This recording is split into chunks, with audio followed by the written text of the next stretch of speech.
कशाला? माझा हा नातू आता आलाय, उद्धवचा मुलगा आदित्य, त्याला मी नाही बोलवला. माझ्याकडे घराणेशाही नाहीये.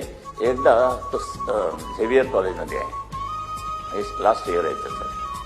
प्राध्यापकांचा संप सुरू झाला आणि मग तिथून त्या सगळ्या स्टुडंट्सनी ठरवलं की असं कसं परीक्षा जवळ आल्या आणि प्राध्यापक सगळे संपावर, हे कसं काय आपलं वर्ष फुकट जात आहे. मग काय त्याने आपापसामध्ये ठरवलं, आम्हाला माहीतही नाही. मग म्हणे आपण ह्याच्याकडे जाऊया, राज्यपालांकडे जाऊया आणि आपण दाद मागूया, चला म्हणे. तर त्यांनी ठरवलं की ठाकरे तुम्हीच पुढे व्हा, म्हणजे आदित्यला सांगितलं तूच पुढे म्हणे, आम्ही तुझं हे करूया. मग गेले ते घेऊन शिष्टमंडळ. ते कोण होते राज्यपाल, त्यांचं नाव विसरलं, भयंकर नाव होतं बरं.